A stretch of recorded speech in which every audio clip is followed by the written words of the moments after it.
If I told you that there was a way to cruise multiple times a year and not spend any more money, would you give it a try? Well, there is, and we do it every year now, but you're not gonna like some of the sacrifices that we make to make this happen. Here's how we do it.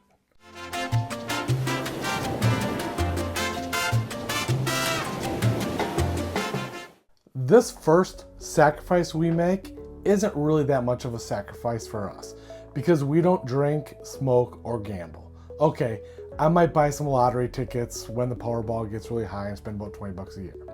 So we don't get the drink package, not even the refreshment package. Now, if you're saying, I have to have the drink package, I know it's worth it, okay, you go ahead and get it. Everyone cruises a little bit differently.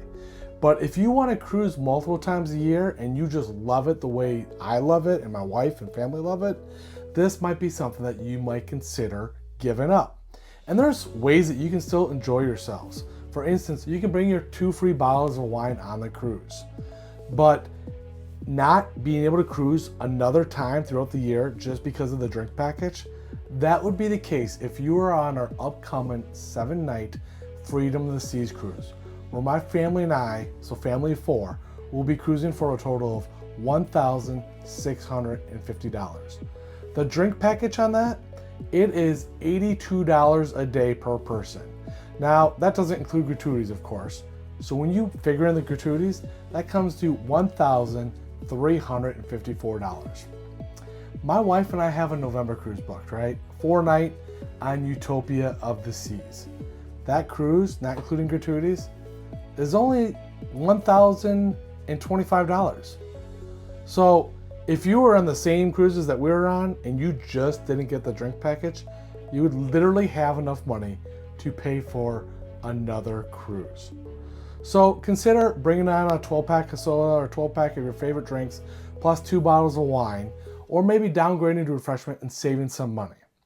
But there are a lot of other ways to save money if you don't want to give up your drink package. One of those ways is getting the excursions not through the cruise line, but doing them on your own. So everything I'm going to be talking about here is really comparing our upcoming cruise on Freedom of the Seas next month compared to the prices that we would pay online with Royal Caribbean. So we'll be sailing the Caribbean in September, and Megan's Bay you can do for $78 an adult, $47 a child. It's going to cost us $280 total if we were to do this as a family. Quite a bit of money. But if we want to do it on our own, spend more time there, be on our own time, you can get a taxi right outside of port for less than $10 per person. But let's round up and call it $10 a person. So that's $40. Now you will have to pay the entrance fee then at the Megan's Bay, one of the world's renowned best beach places, of $5 a person. So that's $60. Well, $60 compared to $250 through the cruise line, that is $190 difference. And we can come and go and stay there a lot longer. I really want to round that up to $200, but it is $190. Now, if you want to stay up to date and have me do a review on exactly how to get from the port to Megan's Bay, be sure to like and subscribe so you can stay up to date. There are other things that you can do to save a boatload of money in order to be able to afford multiple cruises a year. One of them is flying for free if you happen to fly. There is one credit card game I play, and that's the Southwest credit card game. My family and I fly for free, just paying the taxes, round trip every single time when we fly to Florida for our cruises. So really we're paying $45 in taxes for a family of 4. And the way I'm able to do that is I get the Southwest credit card, qualify for the points. My wife and I both do it. I have a video explaining that. I will link that in the description and the comments below. But that is one way you can save a lot of money if you live further away and you want to or have to fly, is just by playing the Southwest credit card game. It's really straightforward and the easiest one to do. And I don't like playing credit card games besides that one. Okay, in the Marriott hotel card game. But that's it. And cruising the Caribbean, you might be going to Perfect Day at CocoCay. Now that can be a free day. You don't have to spend any extra money. I've also done a video on that, and I will also link that in the description below. But There's no reason to pay for Cocoa Beach Club or Hideaway Beach. There's plenty, or the water park. There's plenty of free things to do if you really want to stretch it. Now, if you want to go and experience from time to time, fine, go ahead and do that. Especially the Hideaway Beach, those prices are very minimal now. And if you're traveling during the winter time, so think like November, December, January, February, you know, the pool in Hideaway Beach is heated. Now that's adults only, but you have a heated pool. So that might be one real good reason to go get it. And in our November cruise, I think it's like 35 bucks to get in. So we will be trying that in November as well. Yet another reason, the fifth reason, is you can save money by not getting the internet package. Don't beat me up on this one.